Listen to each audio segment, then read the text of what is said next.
നമസ്കാരം പ്രിയ വിദ്യാർത്ഥികളെ, smart +2 economics എന്ന യൂട്യൂബ് ചാനലിൻ്റെ പുതിയ എപ്പിസോഡിലേക്ക് എൻ്റെ പ്രിയപ്പെട്ട കുട്ടികളെ എല്ലാം ഞാൻ ഒരിക്കൽ കൂടി സ്വാഗതം ചെയ്യുന്നു.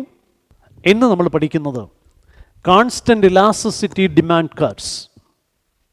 കോൺസ്റ്റൻ്റ് ഇലാസ്റ്റിസിറ്റി ഡിമാൻഡ് കർവ്സ്, അതായത് ഇലാസ്തികത സ്ഥിരമായ ചോദന വക്രങ്ങൾ. ഇലാസ്തികത സ്ഥിരമായ ചോദന വക്രങ്ങൾ. അപ്പം ചോദന വക്രങ്ങൾ പഠിച്ചു, ഇലാസ്റ്റിസിറ്റി നിങ്ങൾ പഠിച്ചു. And in the last class you have seen a straight line demand curve, A linear demand curve which has various elasticities at various points. നിങ്ങൾ കഴിഞ്ഞ ക്ലാസ്സിൽ ഒരു ഡൗൺവേർഡ് സ്ലോപ്പിംഗ് സ്ട്രെയിറ്റ് ലൈൻ, അതായത് ലീനിയർ ഡിമാൻഡ് കർവ് കണ്ടിരുന്നു. അതിൻ്റെ വ്യത്യസ്ത ബിന്ദുക്കളിൽ വ്യത്യസ്ത ഇലാസ്തികത നിങ്ങൾ മനസ്സിലാക്കിയിരുന്നു. കണ്ടിരുന്നില്ലേ? ഒരു downward sloping straight line demand curve നിങ്ങൾ വരച്ചില്ലേ? എന്നിട്ട് അതിൻ്റെ ഓരോരോ പോയിന്റിൽ ഓരോരോ ഇലാസ്തികത നിങ്ങൾ അടയാളപ്പെടുത്തി പഠിച്ചില്ലേ? ഓർമ്മയുണ്ടോ? ഒന്നുകൂടി നമുക്കൊന്ന് ഓർത്ത് നോക്കാം. അതായത്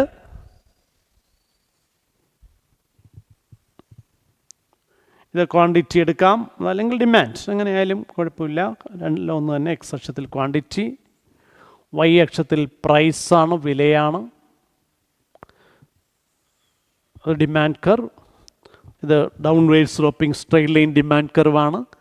ദറ്റ് ഈസ് ലീനിയർ ഡിമാൻഡ് കർവാണ്. ഡൗൺവേർഡ് സ്ലോപ്പിംഗ് ലീനിയർ ഡിമാൻഡ് കർവാണ്. ഇതിൻ്റെ എക്സ് ആക്സിസ് ടച്ച് ചെയ്യുന്ന പോയിന്റിൽ ഇലാസ്റ്റിസിറ്റി നമ്മൾ EP എന്ന അക്ഷരം കൊണ്ട്, നൊട്ടേഷൻ കൊണ്ട് സൂചിപ്പിക്കാം. ഇലാസ്റ്റിസിറ്റി എത്രയായിരുന്നു? നേരത്തെ പഠിച്ചാൽ പറയൂ, എത്രയായിരുന്നു? പറ. യെസ്, കറക്റ്റ്, 0 ആണ്, 0 ഇലാസ്റ്റിസിറ്റി അവിടെ ഇല്ല, 0 ആണ്. വൈ അക്ഷത്തിൽ എത്ര? ഈ വൈ അക്ഷത്തിൽ ചെന്ന് മുട്ടുന്നിടത്ത് എത്ര ഡിമാൻഡ് കർവ്? നിങ്ങൾ പഠിച്ചതാണ്, പറയൂ. അവിടെ എത്രയാ? EP സമം ഇൻഫിനിറ്റി, അനന്തതയാണ്, അല്ലേ? അപ്പോൾ ഒരു downward sloping straight line demand കർവിൻ്റെ വിലയിലാസ്തികത, elasticity of demand, price elasticity of demand ranges from 0 to infinity. 0യ്ക്കും ഇൻഫിനിറ്റിക്കും ഇടയിലാണ് അതിൻ്റെ റേഞ്ച്, ഇലാസ്റ്റിസിറ്റിയുടെ റേഞ്ച്. ഏറ്റവും കുറവ് 0, ഏറ്റവും കൂടുതൽ ഇൻഫിനിറ്റി, അനന്തതയാണ്. ഇൻ ബിറ്റ്വീൻ ദം, ഇനി രണ്ടിനും ഇടയ്ക്കോ നോക്കാം. വേരിയസ് ഇലാസ്റ്റിസിറ്റീസ് ഉണ്ട്. ഈ മിഡ് പോയിന്റ്, നടുക്കത്തെ ഈ ഡിമാൻഡ് കർവിൻ്റെ മിഡ് പോയിൻ്റാണ്, നടുബിന്ദുവാണ് എന്നിരിക്കട്ടെ. ഇവിടെ എത്രയാണ് ഇലാസ്റ്റിസിറ്റി? പഠിച്ചാണ്, നിങ്ങൾ പറയൂ, എത്രയാ? യെസ്, 1 ആണ്. EP 1 ആണ്, 1 ആണ്. ഈ മിഡ് പോയിന്റിനും എക്സ് അക്ഷത്തിനും ഇടയിൽ എത്രയായിരുന്നു? എത്രയാ? അപ്പോൾ കഴിഞ്ഞ ക്ലാസ്സിൽ പഠിച്ചതാണ്. ഇവിടെ എത്രയാണ്? EP സമം <1. ഓക്കെ, ശരിയാണ്. ഈ വൈ അക്ഷത്തിനും മിഡ് പോയിന്റിനും ഇടയിൽ ഈ ഏരിയയിൽ എത്രയാണ്? EP സമം <1. അപ്പോൾ 0 <1, 1 <1, infinity. Yes, a downward sloping straight line demand curve, linear demand curve has various elasticities at various points. Various പോയിന്റ്സിൽ വേരിയസ് ഇലാസ്റ്റിസിറ്റീസ് ആണ്, അല്ലേ? Ranges from 0 to infinity. പക്ഷെ നമ്മൾ ഇത് പഠിക്കുന്നത് അങ്ങനത്തെ അല്ല. നമ്മളെന്താ പഠിക്കുന്നത്? Constant elasticity demand curve. That is, there are some demand curves where the price elasticity is constant throughout the curves. ചില ഡിമാൻഡ് കർവുകളുണ്ട്, ഡിമാൻഡ് കർവുകൾ, ചോദന വക്രങ്ങളുണ്ട്. അവയിൽ ത്രൂ ഔട്ട് മൊത്തത്തിൽ ഇലാസ്റ്റിസിറ്റി കോൺസ്റ്റൻ്റ് ആണ്, സ്ഥിരമാണ്. ഇലാസ്റ്റിസിറ്റി ത്രൂ ഔട്ട് കോൺസ്റ്റൻ്റ് ആണ്. ഇതുപോലെ വേരിയസ് പോയിൻറ്റ്സിൽ വേരിയസ് ഇലാസ്റ്റിസിറ്റി വരുന്നില്ല. വ്യത്യസ്ത പോയിന്റിൽ വ്യത്യസ്ത ഇലാസ്റ്റിസിറ്റിയാണ്. ഓക്കെ, അപ്പോൾ അങ്ങനത്തെ ഇലാസ്റ്റിസിറ്റി വ്യത്യസ്തമായിട്ട് ഇലാസ്റ്റിസിറ്റി വരാത്ത, ത്രൂ ഔട്ട് ദ കർവ് മുഴുവനും ഒരേ ഇലാസ്റ്റിസിറ്റി ഉള്ള ഡിമാൻഡ് കർവ് നമുക്ക് നോക്കാം. So there are some demand curves where the elasticity, price elasticity is the same throughout the curve. കർവിൽ മുഴുവനും ഇലാസ്റ്റിസിറ്റി ഒരുപോലെ ഇരിക്കുന്ന ചില ഡിമാൻഡ് കർവുണ്ട്. അതാണ് കോൺസ്റ്റൻ്റ് ഇലാസ്റ്റിസിറ്റി ഡിമാൻഡ് കർവ്സ്. നമുക്ക് നോക്കാം. അപ്പോൾ കോൺസ്റ്റൻ്റ് ഇലാസ്റ്റിസിറ്റി ഡിമാൻഡ് കർവ്സ്, അതിനകത്തെ ഒന്നാമത്തെ ഒരെണ്ണം നമുക്ക് നോക്കാം. Constant elasticity demand curve.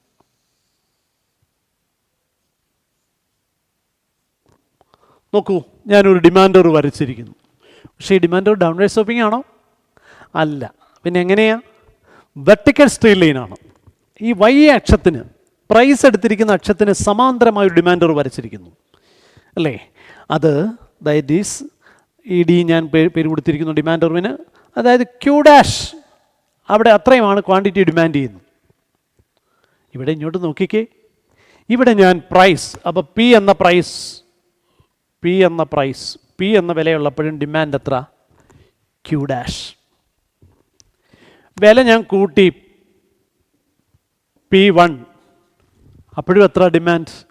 ഇങ്ങോട്ട് വരച്ച് താപ്പോട്ട് വെച്ചു ക്യൂ ഡാഷ്.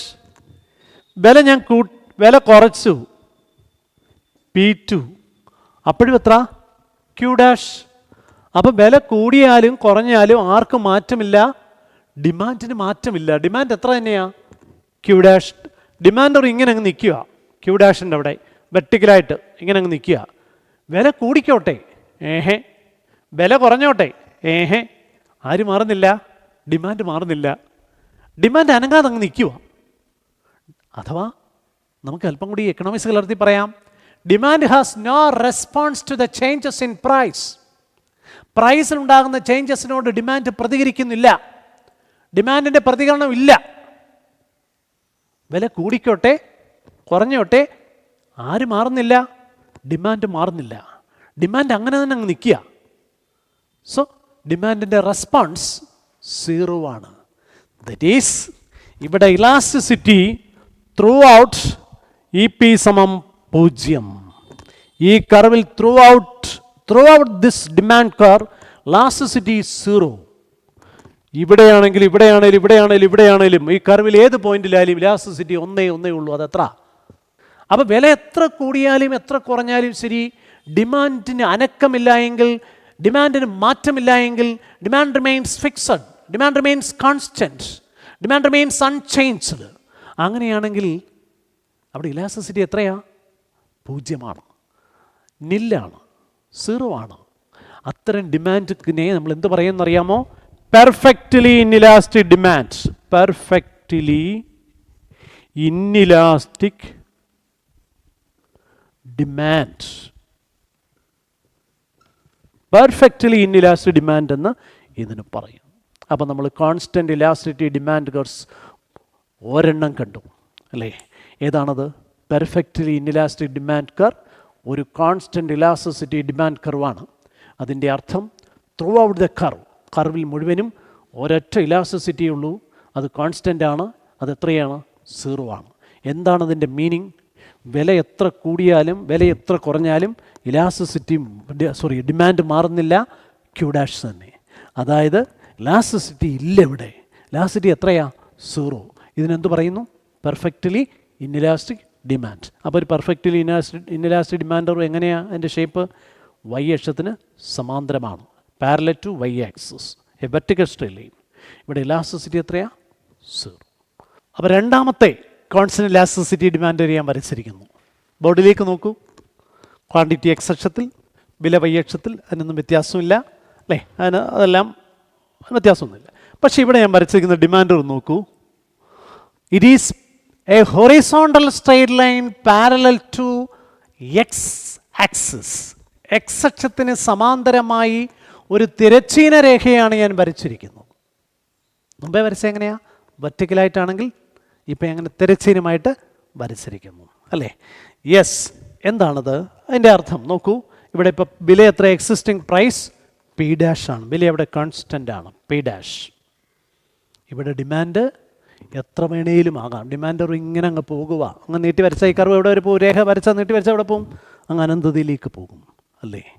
ഇവിടെ വില കൂടിയാൽ, വിലയിൽ എന്ത് മാറ്റം വന്നാലും, വില കൂടിയാലും ശരി വില കുറഞ്ഞാലും ശരി, ഡിമാൻഡ് 0യിലേക്ക് എത്തും.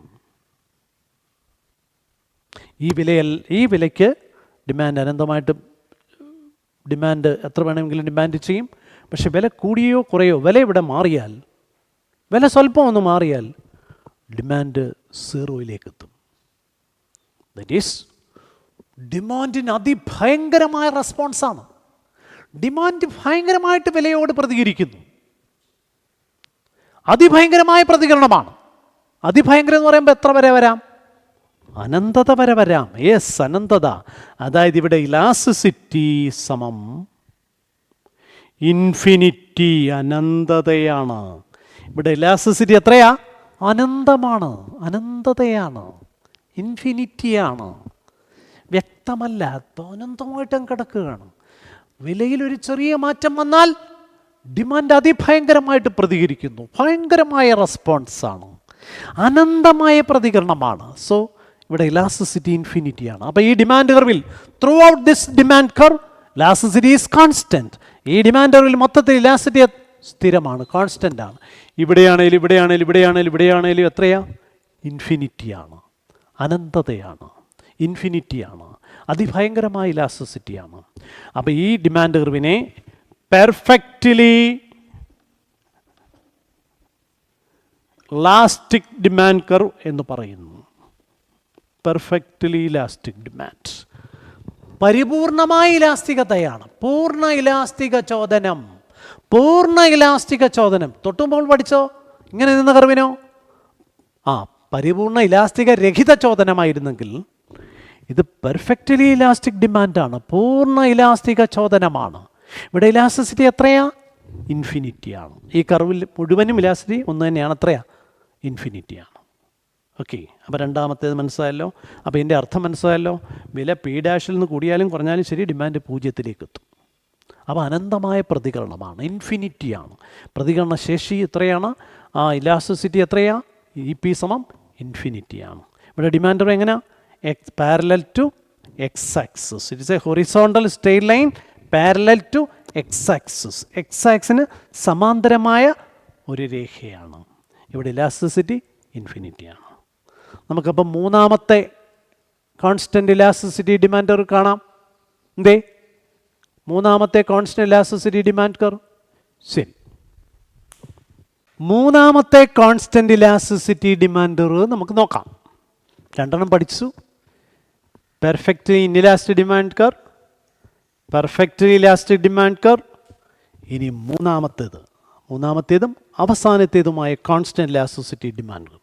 നിങ്ങൾ നോക്കൂ, ഈ ഷേപ്പ്, ഈ ഷേപ്പിനൊരു പേരുണ്ട്.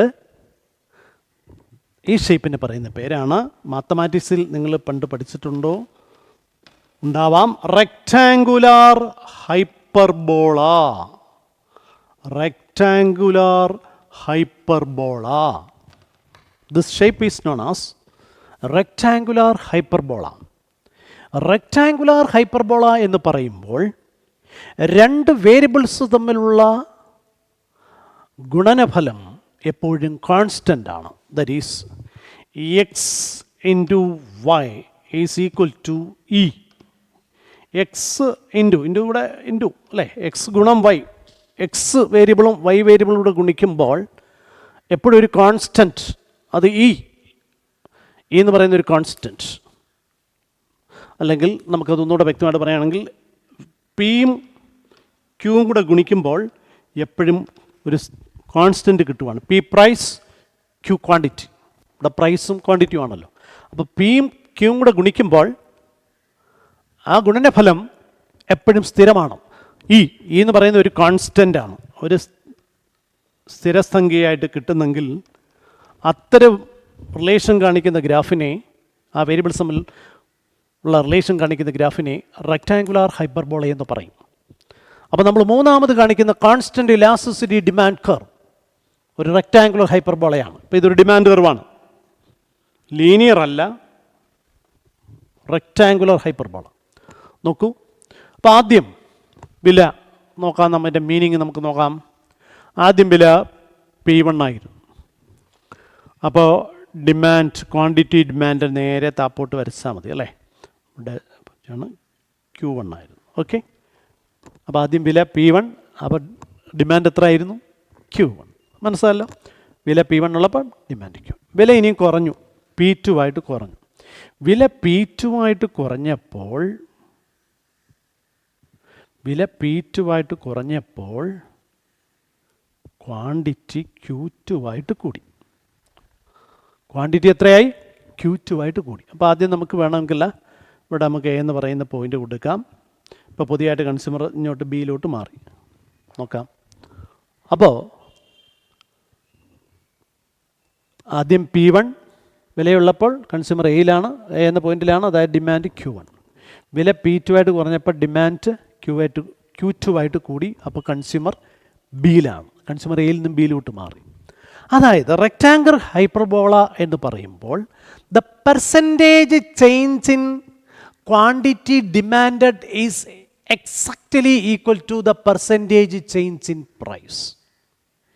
വിലയിലുണ്ടാകുന്ന പെർസെൻറ്റേജ് ചേഞ്ചും ഡിമാൻഡിലുണ്ടാകുന്ന പെർസെൻറ്റേജ് ചേഞ്ചും എക്സാക്ട്ലി ഈക്വലാകുമ്പോഴാണ് നമുക്ക് റെക്റ്റാങ്കുലാർ ഹൈപ്പർബോള ആയിട്ട് ഡിമാൻഡ് കർവ് കിട്ടുന്നത്. അങ്ങനെ വരുമ്പോൾ നോക്കൂ, ഈ P1 A Q1 O, that is P1 A Q1 Oയും അതിൻ്റെ ഏരിയ, ഇത് ഏരിയ ഓഫ് ദ റെക്റ്റാങ്കിൾ. ഈ ചതുരം നോക്കി, ഈ റെക്റ്റാങ്കിൾ ദീർഘചതുരം, അത് വേണമെങ്കിൽ ഓ എന്നും പറഞ്ഞു തുടങ്ങാം. O P1 A Q1 അങ്ങനെ പറയാം, അതായിരിക്കും നിങ്ങൾക്ക് ഒന്നുകൂടെ എളുപ്പം. O P1 A Q, അതിൻ്റെ ഏരിയയും area of O P1 A Q1 സമം area of O P2 B Q2. O P2 B Q2 ഇതിൻ്റെ രണ്ട് ഏരിയയും ഈക്വൽ ആയിരിക്കും. O P1 A Q1 എന്ന ചതുരത്തിൻ്റെ ഏരിയയും റെക്റ്റാങ്കിളിൻ്റെ ഏരിയയും O P2 B Q2 എന്ന ചതുരത്തിൻ്റെ ഏരിയയും mathematically should be equal. That is, അതാണ് പറഞ്ഞത്, percentage change in quantity demanded is exactly equal to percentage change in price. രണ്ടും, അതായത് വിലയിൽ എത്ര ശതമാനം മാറ്റം ഉണ്ടാകുന്നുവോ അതേ മാറ്റം ഡിമാൻഡിലും വരുന്നു. വില 10% കൂടി, വില 10% കൂടി, അപ്പോൾ ഡിമാൻഡ് 10% കുറഞ്ഞു. വില 10% കുറഞ്ഞു, ഡിമാൻഡ് അപ്പോൾ 10% കൂടി. അല്ലെ വില 20% കൂടി, ഉടനെ ഡിമാൻഡ് 20% കുറഞ്ഞു. അപ്പോൾ വിലയിലും ഡിമാൻഡിലും തുല്യവും ആനുപാതികവുമായ മാറ്റം ഉണ്ടായാൽ അവിടെ ഇലാസ്റ്റിസിറ്റി എത്രയാണെന്നറിയാമോ? അപ്പോൾ പെർസെൻറ്റേജ് ചേഞ്ച് ഇൻ ക്വാണ്ടിറ്റി ഡിമാൻഡും പെർസെൻറ്റേജ് ചേഞ്ച് ഇൻ പ്രൈസും തുല്യമായാൽ, നിങ്ങൾ ഇലാസ്റ്റിസിറ്റിയുടെ ഫോർമുല നേരത്തെ പഠിച്ചിട്ടുണ്ട്. Elasticity is equal to percentage change in quantity demand divide by percentage change in price. അപ്പോൾ അവിടെ എത്ര വരും? അങ്ങനെ വരുമ്പോൾ എത്ര വരും? ഈ P elasticity is equal to 1. Elasticity 1 ആണ്. അപ്പോൾ ഡിമാൻഡ് കർവ് എങ്ങനെ വരും? ഏത് ഷേപ്പ് വരും? Rectangular hyperbola. എന്താ റെക്റ്റാങ്കുലർ ഹൈപ്പർബോള? ദറ്റ് ഈസ് എക്സും വൈയുടെ ഗുണിച്ചാൽ അതിൻ്റെ ഗുണനഫലം ഒരു കോൺസ്റ്റൻ്റ് ആയിരിക്കും, E. That is P × Q സമം ഇ എന്ന് കിട്ടും, അല്ലേ? അപ്പോൾ ഇവിടെ നോക്കൂ, ഇലാസ്റ്റിസിറ്റി ഇവിടെ എത്ര വരും? 1 വരും. ത്രൂ ഔട്ട് ഈ കർവിൽ എല്ലായിടത്തും ഇലാസ്റ്റിസിറ്റി 1 ആണ്. ഓക്കെ, ഇവിടെ അത് ഞാൻ ഒരു എക്സാമ്പിൾ സഹിതം പറഞ്ഞു. P1 വിലയുള്ളപ്പോൾ ഡിമാൻഡ് Q1 ആണ്, അപ്പോൾ കൺസ്യൂമർ എയിലാണ്. അപ്പോൾ നമുക്കൊരു ദീർഘചതുരം കിട്ടും, O P1 A Q1. ഈ ദീർഘചതുരം കണ്ടോ? അതിൻ്റെ ഏരിയയും വില ഇനിയും കുറഞ്ഞു, P2 ആയിട്ട് കുറഞ്ഞപ്പോൾ കൺസ്യൂമർ ഇപ്പോൾ ബിയിലാണ്. അപ്പോൾ അവിടെ ഒരു ചതുരം കിട്ടും, O P2 B Q2. രണ്ടിൻ്റെയും ഏരിയ എക്സാക്ട്ലി ഈക്വൽ ആണ്. അതായത് ആദ്യം പ്രൈസ് എത്ര? P1. അപ്പോൾ ക്വാണ്ടിറ്റി എത്ര? Q1. അല്ലെങ്കിൽ O P1 O Q1. രണ്ടാമത് എത്ര? O P2 O Q2. അല്ലെങ്കിൽ P2 Q2. അപ്പോൾ നമുക്ക് ഇതിന് വില ഇട്ട് കൊടുക്കാം. വില ആദ്യം 15 ആയിരുന്നിരിക്കട്ടെ. അപ്പോൾ ക്വാണ്ടിറ്റി 4.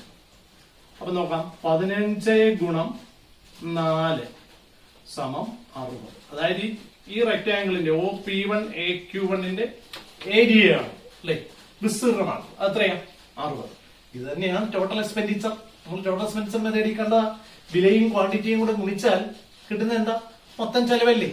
ഒരു സാധനത്തിന്റെ ഒരു യൂണിറ്റിന്റെ വിലയും വാങ്ങിക്കുന്നതിന്റെ അളവും കൂടെ തമ്മിൽ ഗുണിച്ചാൽ ടോട്ടൽ എക്സ്പെൻഡിച്ചർ കിട്ടും 60.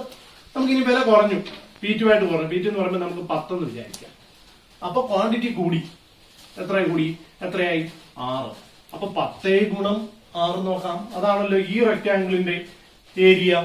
10 ഗുണം 6 അതും എത്ര തന്നെ 60 തന്നെ. അതായത് ഏത് റെക്ടാംഗിളിന്റെ ഏരിയ സെയിം ആണ്. അങ്ങനെ ഏരിയ വെച്ചുകൊണ്ട് നമുക്ക് പറയാം, അല്ലെ നമുക്ക് പറയാം ടോട്ടൽ എക്സ്പെൻഡിച്ചർ എല്ലായിടത്തും സെയിം ആണ്. ഈ രണ്ട് വേരിയബിൾസിന്റെ പ്രൈസും ക്വാണ്ടിറ്റിയും കൂടെ ഗുണിച്ചാൽ എപ്പോഴും അത് ഒരു സ്ഥിര വാല്യൂ ആയിരിക്കും, കോൺസ്റ്റന്റ് വാല്യൂ ആയിരിക്കും കിട്ടുക. അതിനെയാണ് എന്തെന്ന് പറയുന്നത്. അപ്പൊ ഇവിടെ ഇലാസ്റ്റിസിറ്റി എത്രയായിരിക്കും? എപ്പോഴും 1 ആണ്. ടോട്ടൽ എക്സ്പെൻസ് നമ്മൾ കണ്ട് ടോട്ടൽ എക്സ്പെൻസർ മാറുന്നില്ല എങ്കിൽ, ടോട്ടൽ എക്സ്പെൻഡിച്ചർ വില മാറുന്നതനുസരിച്ച് ടോട്ടൽ എക്സ്പെൻഡിച്ചർ മാറിയില്ല എങ്കിൽ ഇലാസ്റ്റിസിറ്റി എത്രയാ? 1 ആണ്. അപ്പൊ അതിവിടെ ടോട്ടൽ എക്സ്പെൻഡിച്ചർ മെത്തേഡ് നമുക്കിവിടെ യൂണിറ്റ് ഇലാസ്റ്റിക് ഡിമാൻഡുകളുടെ കേസിൽ, അതായത് റെക്ടാംഗുലർ ഹൈപ്പർബോളയുടെ കേസിൽ നമുക്കിത് പറയാം. അപ്പോൾ നമ്മൾ 3 കോൺസ്റ്റന്റ് ഇലാസ്റ്റിസിറ്റി ഡിമാൻഡേഴ്സ് പഠിച്ചു. ഒന്നുകൂടി ഒന്ന് നോക്കൂ. പെർഫെക്റ്റ്ലി ഇൻഇലാസ്റ്റിക് ഡിമാൻഡർ ഏത് അക്ഷത്തിന് പാരലാണ്? വൈ അക്ഷത്തിന് പാരലമാണ്. വെർട്ടിക്കൽ സ്ട്രെയിറ്റ് ലൈനാണ്. അവിടെ ഇലാസ്റ്റിസിറ്റി എത്രയാ? 0. ഓക്കെ, 0. കർവ് മുഴുവനും 0 ആണ്. കർവിൻ്റെ ഏത് ഭാഗത്തും ഇലാസ്റ്റിസിറ്റി 0 ആണ്. രണ്ടാമത് പഠിച്ച ഏതാണ്? പെർഫെക്റ്റ്ലി ഇലാസ്റ്റിക് ഡിമാൻഡ് കർവ്, പൂർണ്ണ ഇലാസ്റ്റിക ചോദനം. അവിടെ ഡിമാൻഡ് കർവ് എങ്ങനെയാണ്? എക്സ് അക്ഷത്തിന് സമാന്തരമാണ്. Horizontal straight line parallel to X axis. അവിടെ ഇലാസ്റ്റിസിറ്റി എത്രയാണ്? അനന്തമാണ്, ഇൻഫിനിറ്റിയാണ്. മൂന്നാമത് നമ്മൾ പഠിച്ച എന്താണ്? റെക്ടാങ്കുലാർ ഹൈപ്പർബോള അല്ലേ? റെക്ടാങ്കുലർ ഹൈപ്പർബോള ആകുമ്പോൾ ഇലാസ്റ്റിസിറ്റി എത്രയാണ്? 1 ആണ്. ഈ കർവിൻ്റെ ഏത് ഭാഗത്തും ഇലാസ്റ്റിസിറ്റി 1 ആണ്.